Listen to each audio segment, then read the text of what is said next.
Hey, peace and love, everybody. This is Brother Garfield, the Brother Garfield podcast. Today, I have a special guest. He's an author of the book called Why the Bible Began, an Alternative History of Scripture and Its Origins. It's Dr. Jacob L. Wright. He's an associate professor of the Hebrew Bible at the Candler School of Theology at Emory University. Prior to arriving in Atlanta, he spent much of his life living and working in Germany, where he taught at the University of Heidelberg, one of Europe's oldest universities, and more importantly, a school that is renowned for biblical scholarship. In addition to teaching at Emory, his 6-week Coursera course, The Bible's Prehistory, Purpose, and Political Future, bears the distinctions of reaching more than 60,000 students from 38 countries and consistently being one of the most highly rated courses on the platform. He has brought his unique perspective as a biblical scholar to archaeology and history, documentaries on Discovery, History, Science, and CNN. Now, ladies and gentlemen, let me introduce to you Dr. Jacob L. Wright. How are you doing today, Doc? I'm doing pretty well, Brother Garfield. Glad to be with you today. All right. Let me ask you this. I know you probably don't get this question a lot, but what inspired you to get into biblical scholarship? Well, what inspired me? I think I was inspired by getting into religion because I was reading a lot as a kid on history and philosophy and all of that. And I wanted to do big ideas. And then I started gravitating to the study of religion because it really brings a lot of different things together. And so when I started out in college, I was pursuing a degree in physics and then medicine and so forth. And it actually was kind of boring for me. Not that I did very well at it, but that was another reason I couldn't really keep up with the math. Once I got into like calculus 2, I was like, okay, I need to quit. But philosophy, religion, and so forth are big ideas, I guess, is the answer to that question. Okay, beautiful. And of course, before your preteen years, what did you picture yourself being, though? Did you ever see yourself? You say you tried physics and math, but what did you see yourself doing? Anything like what your parents wanted? What did you see yourself doing? Well, that's a nice question. I actually saw myself as a professor. I thought I would be, when I pursued a degree in medicine, I was like pre-med and then a 6-year med school program. Right. I thought I was going to be a Doogie Howser. A young, I don't know if you know who that is, probably not. But it was a show called Doogie Howser back in my days. Right. But I also thought that I would be doing some research, and I really wanted to kind of push the limits on some stuff and do research and discover something. And then I realized that's going to be very difficult in medicine. And but I saw myself then very quickly as my first year of college gravitating to become a professor in the humanities. And I actually thought about that in high school, becoming a professor. So basically, this is what I've always wanted to become, and it feels good. So you saw yourself doing this. Beautiful. Now, in studying the Bible myself for years, right? And yeah. I've always been looking for a different perspective, reading, and I've read the Russell Gmerkins. As a matter of fact, I interviewed Dr. God Barnea yesterday. Oh, nice. We talked about Elephantine. He went through the whole thing. That was an excellent interview. I've talked to Russell Gmerkins probably about 10 times already. Interviewed. Oh, my goodness. And so a lot of questions.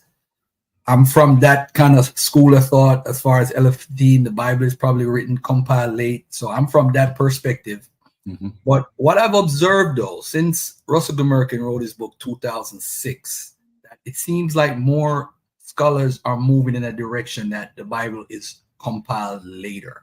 Mm-hmm. Would you agree with that after the Babylonian exile? Would you agree with that? By and large, yes. I also love the perspective that Elephantine gives us on the formation of the biblical, or at least the impact of the Bible on society. So I would say that at some level you have older sources. It's not just being made up whole cloth after the exile.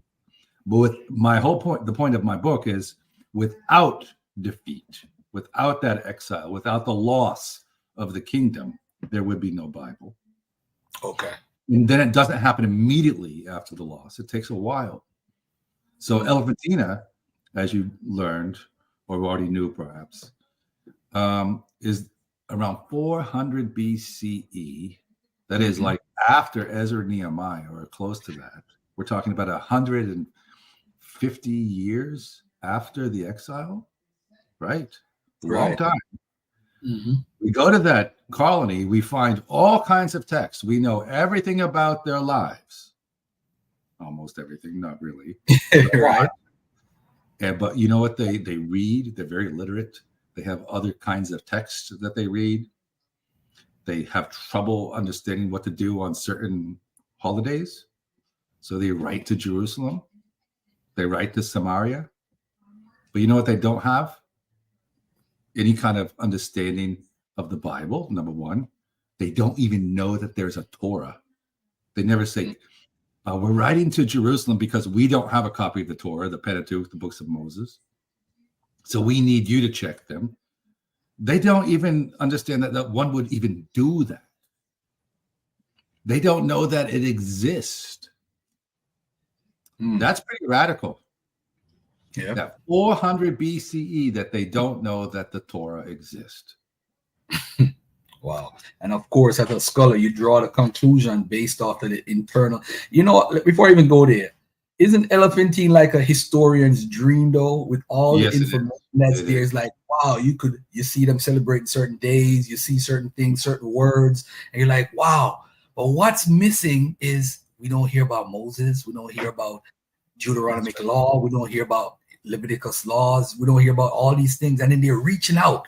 And what's crazy, we know there's Mount Gerizim, and we know there's Jerusalem. So if they're learning and hearing stuff from quote unquote the Israelites from the south or the north, you would have information saying, hey, don't do this, don't do that, don't even build a temple, because that's one of the things too in Deuteronomy. You shouldn't have a temple outside of Jerusalem. So how is it that they're supporting this community in Elephantine? How do you respond to that? That's really beautifully said. I need to bring you to my class at Emory, because I think you say it better than I do. They don't have Moses. They're in Egypt. They're Jews. They're talking about the holiday of close to Passover. It's called Matzot, the feast of unleavened bread, right? That unleavened bread that they're supposed to be eating originally when they left Egypt, because they have no time to prepare a full bread. But that festival is not linked to the Exodus. They're facing all kinds of troubles from the local Egyptians. Hold on. I wish I had a bomb right now. I wish I had a bomb. Say, boom! You just killed the whole show a while ago. So you're saying that the unleavened bread celebration is not related to an Exodus tradition in the Elephantine community, based on the evidence. That's right. It's wow. It seems to be as it was originally. We have long believed, at least but critical scholars, especially from Germany. I did my work in Germany. Right. Wellhausen and those folks. That the festival of unleavened bread was not originally linked to anything in the narrative of the Exodus. It was a festival on its own. As so often, festivals and historical events and so forth, or not historical events, but the names of towns and places have nothing to do with the narrative. And along come the biblical authors, and they provide what we call an etiology, or an explanation of how this festival originated, or how this place got its name. So there's the festival of unleavened bread. It was celebrated for various reasons. And along come the biblical authors and say, you know where the festival of unleavened bread came from, of Matzot? It was when we left Egypt. And that's when it came. So that's what the Torah claims, the biblical laws. At 400 BC. Wow. Right? 100. If Judah went down in 587, it's 187 years since the exile, since the defeat, that you would expect the Torah to have really gained some traction. And, according to some conservative scholars, they say, well, the Torah actually existed before the exile. It was coming together in the final years, like around Josiah and afterward. and that even the priestly document, this is what the neo-documentarians claim, these scholars who are reinvigorating this four source theory, they even claim, and others, that P, the priestly document, is earlier than the exile. So then you would have to say, like, for 200 years or 250 or 300 years, this document is around and the Torah is starting to take shape. But very, very literate people are in Egypt and they're reading all kinds of text and they're doing all kinds of things around the festival of, like the unleavened bread, and they know nothing about the Exodus. They know nothing about Moses. Now, it is an argument from silence. Maybe they do know something about Moses and don't think to quote him or to refer to him. But even when they write Jerusalem, they're not like using religious language. Can you check in, what we're supposed to do according to, what Moses taught us? That's not how they think.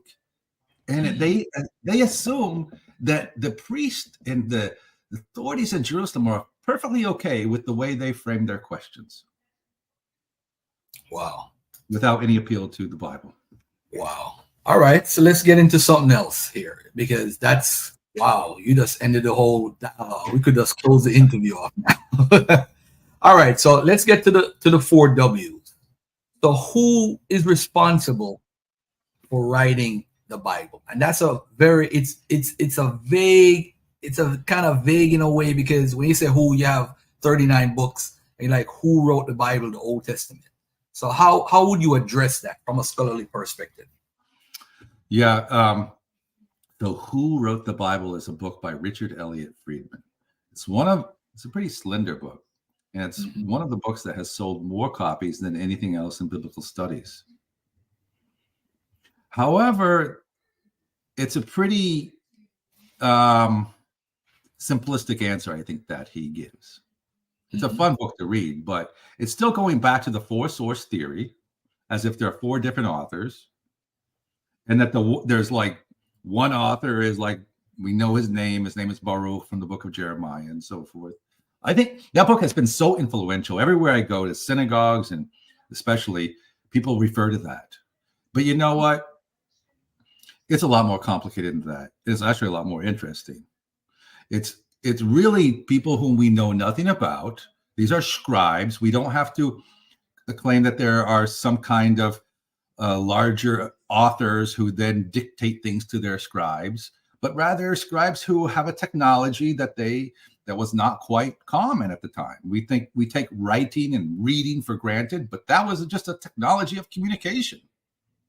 There was no reading public, and they're writing for each other, and they're starting to discover, hey, we don't just make contracts or tell the stories of great kings that can be used by the palace for propaganda. Let's start writing stories for each other, because this writing stuff is kind of fun. It's not just technology, it's art. And then they're starting to do this, and it's generations, and they're sharing it with each other. And that's how I see it. Just so many hands. I'm talking hundreds of hands. And it's a small, slow evolutionary process. It's not as the traditional, like the book, Who Wrote the Bible, or traditional four-source documentary theory, four authors, and then a guy comes along and compiles them. That's a very conservative view of biblical scholarship. And the reason why it's conservative is it assumes that there are four different authors, and they tell the story of Israel in a very similar way. And they don't know about each other. And then when they do tell the story in similar ways, it means that it's just this common knowledge that there was the patriarchs and the Exodus and so forth. And it may not have actually happened, but people actually thought about it. What we try to show is, no, it wasn't common knowledge. This is invented, if you will, in the process of writing. All of these epochs, and the idea that there is a patriarchal age, and there's an age of the Exodus, and there's the age of Judges, that's a construction in the minds and through the hands of these anonymous scribes. Mm. So now, when we look at that tradition, so you're basically saying the purpose was to create what's called we call it etiology, and then you see the Yeah. process of eponymous ancestors and so forth. Um, where did this writing you think? Where did you think it took place? Do you have an idea, in your opinion, Okay, where so it's I, placed? I would say that the you have to imagine it being written in various places. It's not easy just to say, well, it's all written in Jerusalem or it's all written in Babylon. A lot of the stuff comes from the north. Remember, the northern kingdom is called Israel itself, and the southern kingdom is called Jews or Judah, from which we get the name Jews and Israel. There's two names for these things, and they come together. It's complicated. But the Judean kingdom is it lasts 130 years longer. The Assyrians wipe out the northern kingdom in 722 BC, and then in 587, the Babylonians who had conquered the Assyrians come and conquer Judah. So the first move towards the Bible, I think, in agreement with many scholars, also the American scholars who tend to be more conservative, that it comes in some ways the very small, but I would minimize it, very small little ideas of the biblical writings and the biblical myth, if you will. What's going on there? 722, you have a massive kingdom, powerful kingdom in the north being wiped out. And you have these scribes saying, hey, our kings are wiped out, but Israel lives on. And you know what made us Israel? It wasn't our kings, it was our God. So this is the move, in a theological move, to say God is the one who saved us from bondage in Egypt. And it's a political message. It means that the most important moment of victory for us was not done by any of our kings. And that's just a small little idea. So those authors are in the north, maybe in Samaria, maybe elsewhere. And those writings are very small, but they get expanded, but in the south. So you have from north, the northern writings being adopted in the south and being expanded. And then you have some of them writing in Babylon, and you continue to have people writing in the north, and it's a real mess, if you will. But that's what makes the Bible kind of interesting, is it's very hard to pin down. It's so complex. It's a big network, a big tapestry, I call it, of very quilted little pieces together. Okay. Let me ask you a question. You talked about how over 150 years after the Judean, the southern kingdom lasted. What about I don't hear a lot of people talk about Sennacherib and what happened in 701 BC and his conquering and them eventually working out a deal with Hezekiah. He's claiming he had them in like a bird in a cage, and obviously something went on. He said he killed 200,000. 2 Kings 18:13 says, he captured 46 cities and took them away. Then, of course, Yahweh in another part of the Bible says, hey, he killed off 185,000 of them, with his powers. Yeah, they're the opposite of what the Sennacherib is saying. Obviously, something happened, So, why we don't talk about that particular conquering a lot? Because I refer it as the lost tribes of Judah, because I say that people don't talk about it. If he took a lot of people, but we don't talk about it. It's like we skip over it and then go right to Nebuchadnezzar. That's very good. I like that. It is formative. Mm-hmm. And you see it in the biblical narrative as being formative. But the biblical narrative wipes out from memory what happens at Lachish, this town in Judah. The narrative, according to the narrative, Jerusalem is surrounded, and then there's a miracle, and then the Assyrians take off, and Jerusalem is saved. What they fail to tell us is, the other town, Lachish, it was fully flattened, and all of its inhabitants were carried off into exile. And that if you go there, you can see piles of corpses the bones of which we can see today, or discovered today through our archaeological excavations. We can see how this city was dismantled It's quite impressive. On top of that, when we were digging in Nineveh, in the capital of the Assyrian Empire, that where Sennacherib went back to after this, massive reliefs, these big kind of clay walls that have been carved out, depicting this battle, this siege of the city. It depicts really graphic scenes of skin being ripped off of the soldiers and being, they have their hands prostrated. And then these are our first images of Jews, of Judeans. And then we see mothers on carriages. Carts, and with their children, and then they're walking behind their animals, and the soldiers are walking in front and behind. And you can go in London and go down and just see they're all there, or you can go online and see them on the Wikipedia. They're just amazing. So all of that gets forgotten by the Bible, and it took archaeology, both working in Judah but also working in Mesopotamia, in Syria, and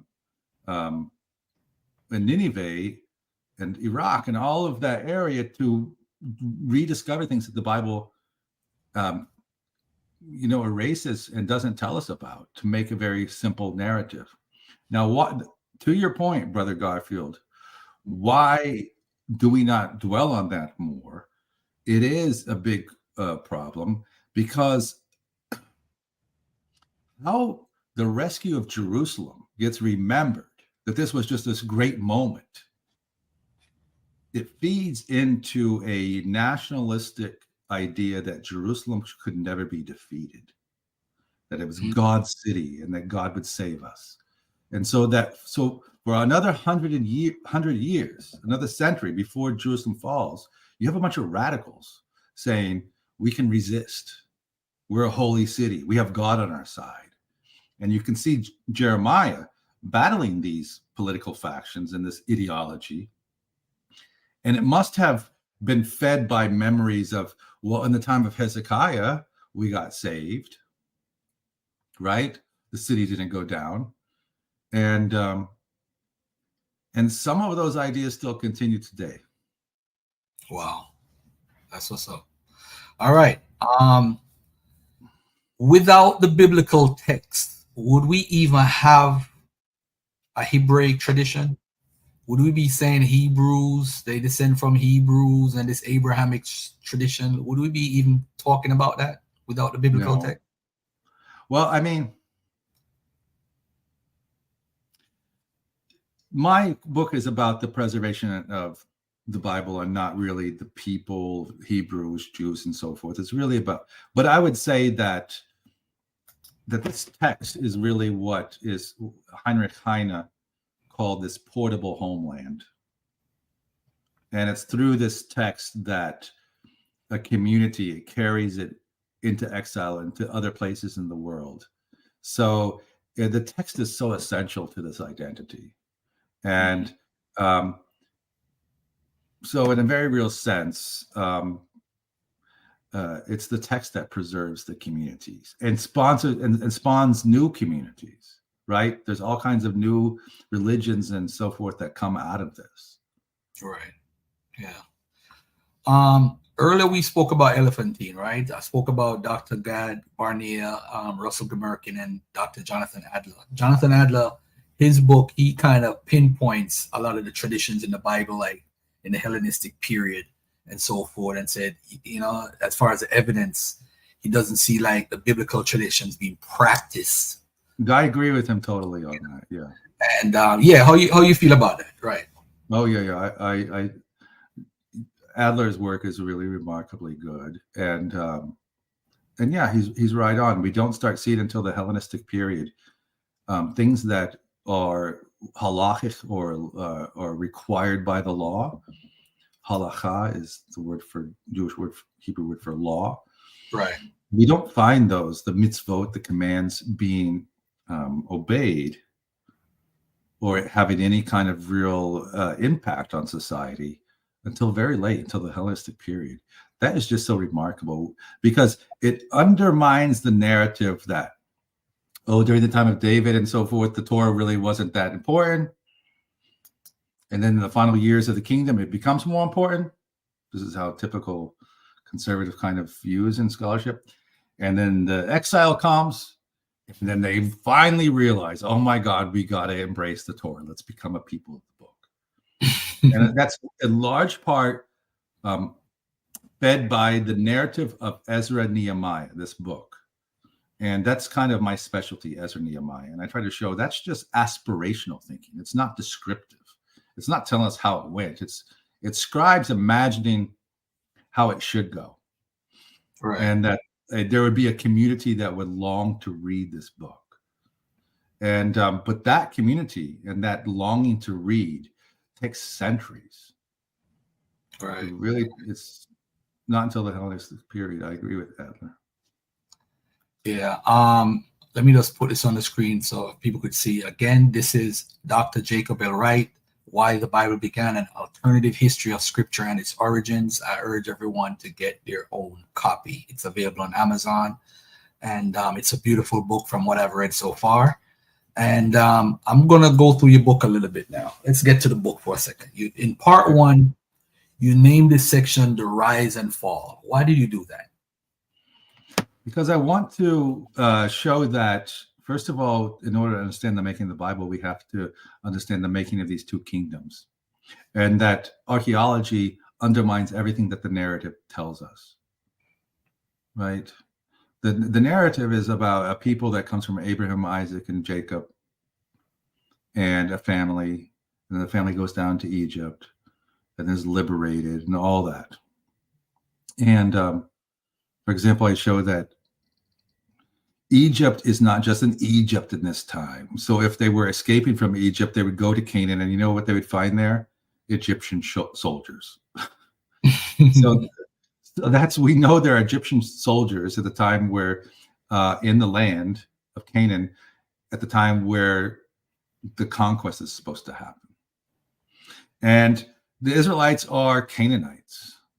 They emerge and they evolve from Canaanites, meaning that they start to maybe separate themselves, but it's a gradual process. It doesn't go back. It's not genealogical. It's not everybody goes back to this one family. And I need to set that up. But I also need to set up that how the biblical narrative works, that with these kingdoms that emerge, that it's these kingdoms also are conquered. And in order to understand the making of the Bible, you have to understand that history. The Bible is not made for the time of the kingdoms. It's made for the time thereafter. Beautiful. All right. So you start off with Abraham and Sarah, from one to the many. I mean, of course, we know why the whole many part, but why you name that chapter that way? Boy, these are good questions. From the one to the many, I'm trying to set the groundwork for the plurality that archaeologists discovered, that there's all kinds of communities. And our big problem is, are they related? Did they understand themselves as being connected in some way? And in large part, it's complicated. Many times they're not, and it's much more diffuse. But the Bible says they all go back to this one, Abraham and Sarah. Right. And that's the biblical story, and the biblical story must be distinguished from the history. History and story diverge dramatically. And in order to appreciate the story, one has to also understand the history. Beautiful. All right, then you go on to Miriam, the Empire, and Exodus. But before we do that, do you observe, like I observe, traditions with Isaac and Abraham, signifying like two different authors telling sometimes the same stories, what we call doublets. Mm-hmm. So we find Isaac being responsible for Beersheba and Abraham being responsible for Beersheba also, and a couple of others they have. Actually, Richard Friedman did a beautiful job with the doublets. But let me ask you this: what time period would you put Abraham And what time? Because some folks are coming out saying Isaac's tradition probably was written before Abraham, and that's Yeah. kind of like I don't know which side to pick on that one, but maybe you could help me out. Well, I think in large part that's correct. Abraham is the last of the patriarchs. Now, I think I can isolate a story about Abraham, and it really grows out of the Lot story. So there might be some kind of Abraham as a sheikh who lives in this area around Hebron and Mamre. Mm-hmm. And then there's this Lot story, and they get brought together. But in large part, that doesn't happen until a late point, and it begins with the Jacob stories and independent Isaac stories, and how Isaac gets linked to Jacob and the Esau part and all of that. And then how Jacob's sons, the 12 sons, are not originally there. There are some sons, but not all 12. That's a very late development. And then so if Isaac is more of a southern figure and Jacob is more of a northern figure, Jacob is the name of that gets turned to Israel, and all of his oldest sons are northern tribes. And Isaac is the oldest story about Isaac is in the region of Beersheba, way in the south. Then Abraham is the one who unifies them. So north, south, they go back to Abraham, who's their ancestor. Okay, beautiful, beautiful. All right, so you talked about the Exodus a while ago and the traditions of what is it, Joshua conquering, and why it technically don't make sense because you leave in Egypt to run right back into Egypt. That's like you coming out of Georgia and say you're running from the U.S. federal government and run right into Alabama, which they also control. It makes no sense. All right, so this is the interesting part of the book now, the King David between North and South. Why did you go that route by saying it's between North and South? Is it because David was more of a Jerusalem guy? And all right, go ahead. It's your book. Well, I don't want to give away too much because then people won't want to read the book.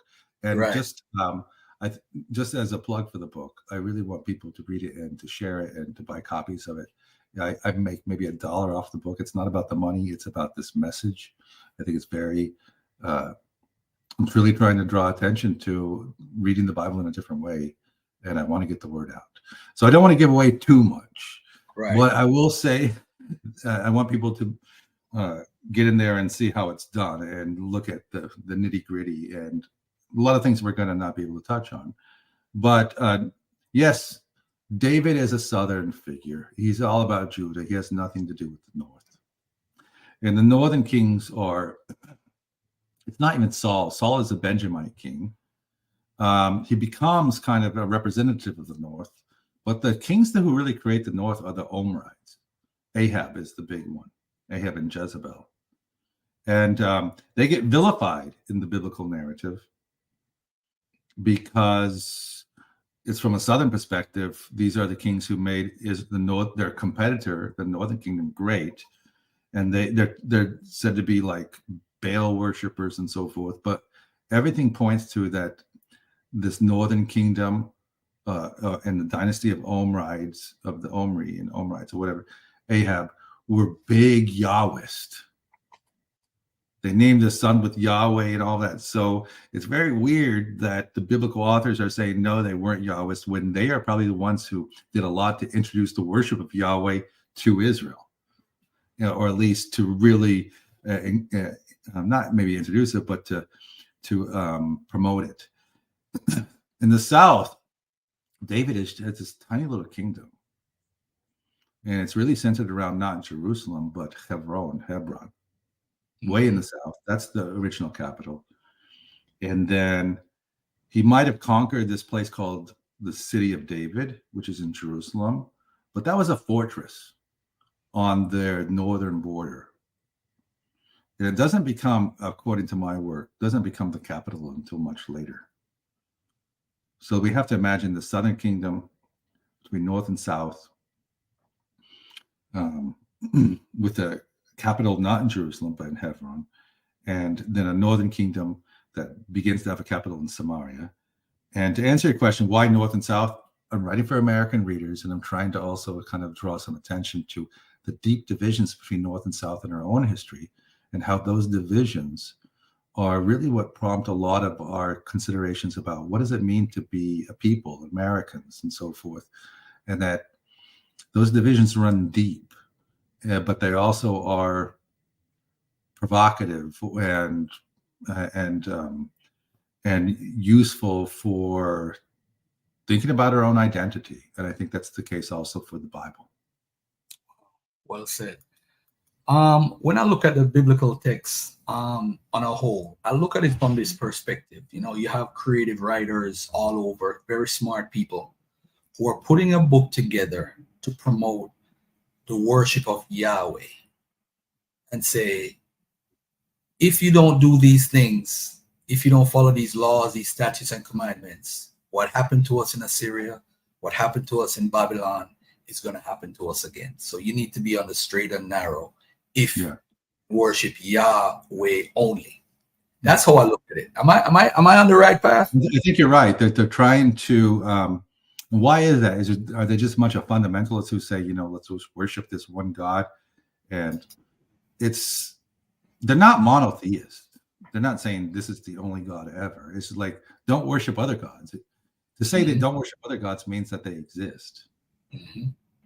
So they're saying we need to worship this one God, and it's an attempt to kind of bring people together and to create a unity, especially when that unity is no longer one dynasty or one city like Jerusalem and so forth, and to find some way to rise above the rivalries, right, between North and South and between various cities and clans and so forth, and to say the point of our unity is this transcendent being, this deity.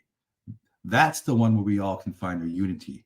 And then who is this transcendent deity? Well, in many ways at the beginning, it's not so important to think about that God too much, because it's really about not who he is, or Yahweh, I think, as a male deity, who he is, but what he's not. And what he's not is a local king, a dynasty or something, but rather something beyond and above us all. Mm-hmm. Does that help?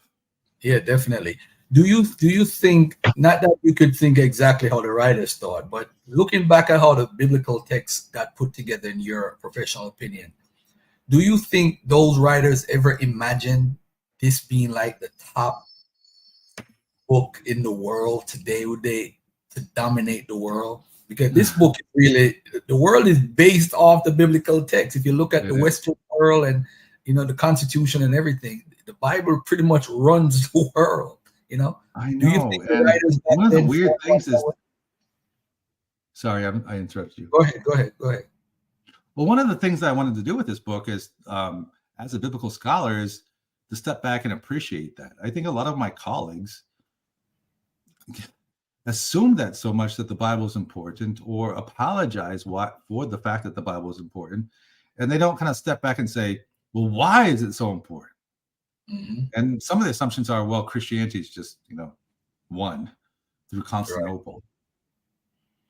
Through Constantine and the making of Constantinople, but through Constantine and the conquest of the West and the East and all of these missionaries and so forth. And that's why the Bible is a library from ancient Israel. And I'm trying to show, no, it's not a library from ancient Israel. It's not just this is what people were sitting around reading and that happens to get transmitted. This is a curated collection. It's a constructed collection. It's by countercultural thinkers. And to answer your question, did they ever think this would be the book of all books? No, because you know why? They didn't even know what books were. They didn't think, of course, there were no books as in our sense, but they didn't even know that there would be an idea that there'd be other kinds of text being written and read and so forth. For all intents and purposes, they were writing for each other. And in that scene of Ezra, and throughout the book of Ezra, Nehemiah, and Moses, and all the stories where the people want the Torah, they're imagining that maybe this text could be the center of a new form of political community. But that's all very futuristic for them. So they didn't even think that this text would get beyond their own circles. And it happened to get beyond their own circles. It took a while. It took a couple hundred years. But they're also not imagining that this text is going to be read by non-members beyond their communities. If they could imagine that it's being translated into Greek, and then from Greek into Latin, and to all the languages of the world, right? The Bible is the one text that's been most translated. So many different translations, so many different souls. It's the leading book. That would blow them away. I really would love to believe in the resurrection so that I could like show what's going on with these texts to them, and they say, "What?"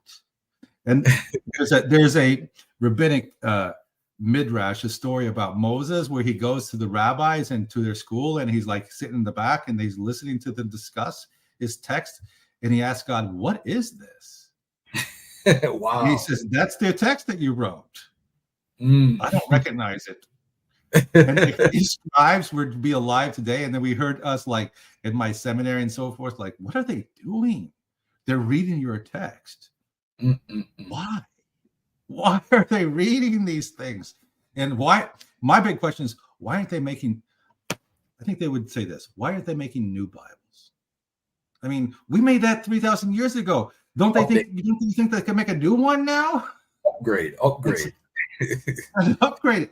For me, it's like learning from how they did it, not what they are teaching, but how they're doing it. How do we, learn from the way they use technology to bring together people and form new forms of community? Yeah, I think. So let me ask you this though: you're a teacher, you're in academia, and you wrote a book. What are your students saying to you about your book? Whoever it is. Not much. Did they say you stole that idea from me? Why did you put that in the book? Well, I mean, I thank them in the book, throughout the book, actually. I learned a lot from them. I had students also online, internationally, just from all over the place, people in Iran and China and everywhere. Right. But through your courses, how does one take your course, by the way? I'm curious. It's free. You just get on Coursera. It's like Course RA. And you just sign up for it. You can get on and just look for your name. It's called The Bible's Prehistory, Purpose, and Political Future. Jacob Wright, Coursera. It's really easy to find. But my students, they're proud that the book first of all, I think they like the book a lot because it's written for them in a real way. It's trying to do new things, but not written over their head. So much of the stuff they have to read is so boring. And I'm trying to make it easy, small chapters, and get to the heart of it.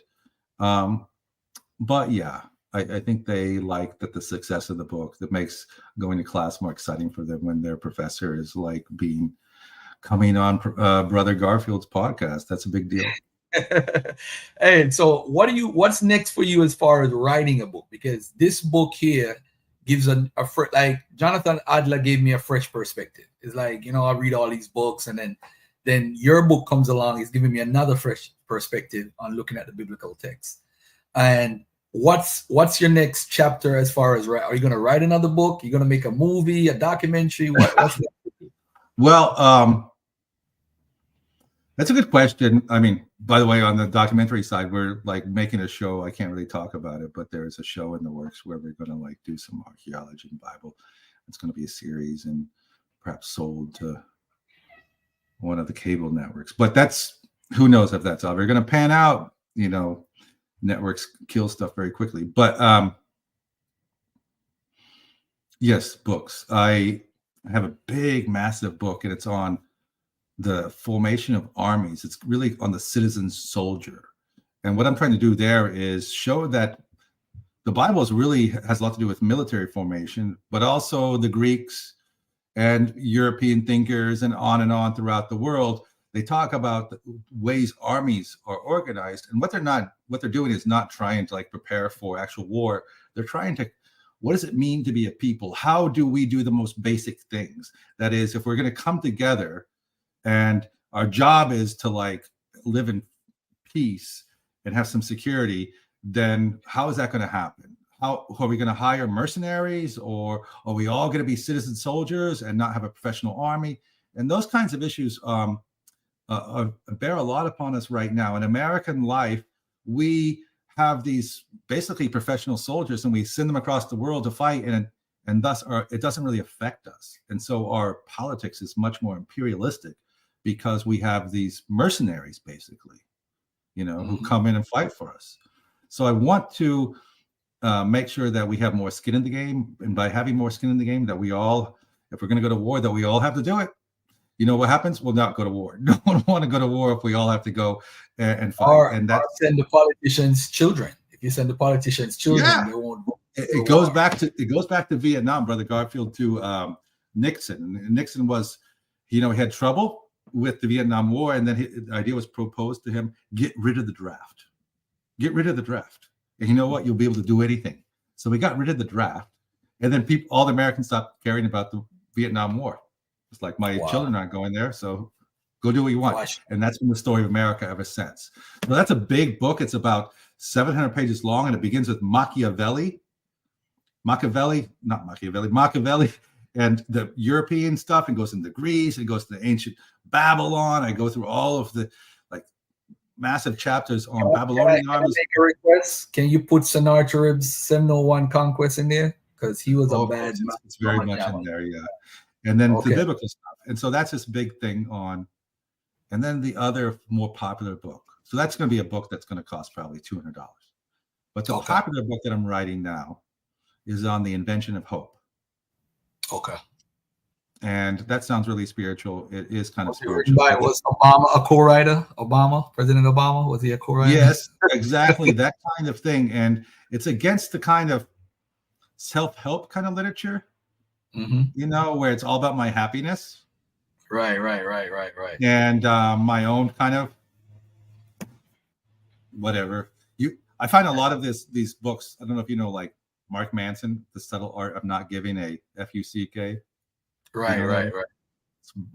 It's all about just kind of like individualism and so forth. And Obama and these other big hope books are about, no, our job is not just to find happiness alone and in this capitalistic system. Our job is to repair the world and to come together and to have that vision of peace and to work toward it. And that requires social critique. And I'm trying to show that social critique, if we look at the Mesopotamian sources, I know this is getting a bit preachy, but if we look at the Mesopotamian sources, they're not really criticizing the behavior of their people. The Bible is all about thou shalt not, thou shalt not. But what that is very connected to is a non-tragic vision, and that if we have agency and it's all about what we should do and what we should not have done, then there is some kind of control and we can do better. So I do like that kind of prophetic preaching, because it does create the idea that it's not all about you just kind of trying to find nirvana in your own way by yourself, but doing stuff like what you're doing with your podcast. That's altruistic. You're not getting paid big for this. You spend a lot of hours doing this. You edit this stuff. Why? Because you have a vision of community, and you have a vision of hope, and you want to help people think about big issues, and not just kind of like, I'm going to give you some meditations for the day so you can go off and become financially successful and find your little happiness. No, I want to, like Brother Garfield wants to provoke people to think about big things and to get smarter, wiser, and come together and quit the bullshit. I'm going to clip that part. That's going to be my short. I'm going to put a short up with that. Hey, let me ask you this. Do you find it when your book, your 700-page book, which I have to get because you're talking about something that I love to talk about, the wars in the ancient Near East and coming all the way up. When I read the story of the Assyrians and the Assyrians coming into Israel, or they're doing anything, it seems like they're adding on to their own army. Like, we're taking over Israel, so we have 2,000 chariots from Israel, and they join on with the Assyrian army. It seems like the conquering of cultures was just it does seem kind of easier. Like even when the Persians and the Greeks were mercenaries for the Egyptians and trying to help them with the Persians. And then they said, you know what? Persians cut that off. So they took back over for like 10 years, and the Greeks defeated them. It seems like it's like you cut the head off and you take over. So if you cut Jerusalem off, then you know what? All the army got to fall in line. And then I thought about the Arab invasion of Egypt. The second time they went in, the Egyptian army just fell into and said, hey, we're going to join the Arabs and go defeat people. They didn't have to conquer them. And then in their army, they had Romans from the Byzantine Empire. They had Persian. They had all type of people. So it seems like when you conquer the head, all the army does fall in line, and it does easier. This is how these empires continue to remain where they are. Because if you look at the Persian Empire, which I think is probably one of the biggest empires in history, the Greeks just cut off the head, and now the Greeks became the biggest empire. And then the Romans cut their heads off, and they become the biggest empire. So I would. And it goes on and on and on into the 20th century with the Ottoman and the British empires. And that's very interesting that you say that, because that's where my book tries to show that the status quo for this whole area are empires. I mean, we say the Assyrians are the first empire, but let's face it, the Egyptians had an imperial force. There was massive, it may not be technically an empire, but massive powers that controlled Canaan, and all the little tiny states in Canaan had no option other than being city-states and paying the taxes, and they could never make these big territorial states like kingdoms or the states we have today. So what happened was, with the end of the Bronze Age, around 12th century, Eric Kleins has a book on this, 1177 BC. Right. Eric Kleins. The whole world collapses. All these superpowers collapse. And in that period of time, it paves the way for kingdoms. Territorial states is what we call, not city-states, but territorial states, like Israel, like Judah, like Moabites, like the Arameans, and all of that. And these states wrangle with each other, and they fight and so forth. And they do so for the Iron Age, the extent of the Iron Age, which is really from like about 1,000 to 600. So for 400 years, there's some time for these kingdoms to emerge and fight with each other. But already after 300 years, so like in 722, the biggest one, or one of the biggest ones, Israel is wiped out. And then it's just a few more years until Judah's wiped out. And then the empire, who's doing that? The empires. And the empires are reconverging Babylon and Egypt. And then Babylon has wiped out Persia. And these empires continue throughout history for 2,000 years or 2,500 years until they fall in the 20th century. And now we have a return to the Iron Age. I want to write the book about the return to the Iron Age. And because now we have Israel, Jordan, Lebanon, Syria, all of these different things. And the conflict we have with, when I said Syria just popped up. Okay, but we have Syria and what's going on with the strife. With Gaza and so forth. Those are because there's empires that have pulled back, and we have a lot of bloodshed during the Iron Age with these kingdoms because the empires pulled back. But I also don't want to say, well, the solution is the empires, because the empires brought a lot of bloodshed too. Right. You know what's interesting? You said that. I think about the Hanseatic League in like the 15th century, 16th century, and I think about how important the so-called Middle East is as far as the trade routes, and why these people are really upset. They want to control this area. And with the Hanseatic League, I don't know if you're familiar with the I live in Germany. I know a lot about the Hansa cities and stuff. And what you call it, the Ottoman Empire cut the trade route out, so the Portuguese went on explorations, and that's what led to the actual transatlantic slave trade, because they were looking another way how to make funds and make money, looking for so-called Prester John in Ethiopia, the king, and Adahu the Moor said, send me to West Africa, I'll give you slaves in 1441. And that's how the podcast on that, because I was looking into that history, and that's very fascinating, the different kinds of slave trades throughout Africa and who's involved with that and how that works. And I think that we need more information about that. I think a lot of people are not aware of. We have a lot of data on it, and people need to know more about that. Yeah. I'm actually gonna put a book out about the Hanseatic League and Because a lot of people don't know white started. They think those people, white folks hate black folks, and no, it's not really about that. It was more economics first. And Yeah. labor was cheap. And they say, hey, these people, the Arabs wrote about them, they're cursed or whatever. So let's take advantage of these people. And that's pretty much happened. But before I leave, you say you have a documentary you're working on. You got a 700-page book. You have another book that you're coming out with. Hey, I listen very well, brother. I listen That's very what I'm well. promising, maybe, but no. But in the meantime, I want people to get this book right here, Why the Bible Began, An Alternative History of Scripture and Its Origins by Dr. Jacob L. Wright. Brilliant guy. Brilliant, as you guys heard today. How do you want to close us out, brother? It's all on you right now. I want to pray. Just joking. No, I just want to I want thank to turn you. it off. I want to press the button and end the show.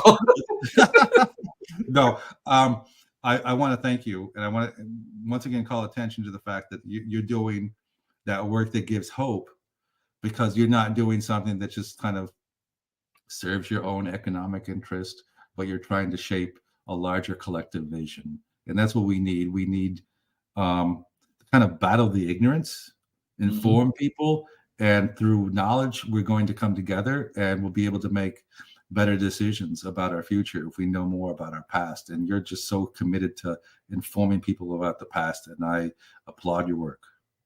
Thank you. Emory University, that's where the gentleman that runs the Slave Voyages website, a lot of the research for the transatlantic slave trade is with that Emory. Oh, really? Yeah. I forget their Are you name. gonna come visit maybe? Yes, I do. I do need to. Don't worry, I'll take over your class. Don't worry about it. No, please do. If you come and teach us something, I'm serious. Sure. If you come, let me know, and we'll set something up. All right. Thank you, Dr. Jacob L. Wright. Ladies and gentlemen, we're out of here. I applaud Dr. Wright. He's a brilliant mind.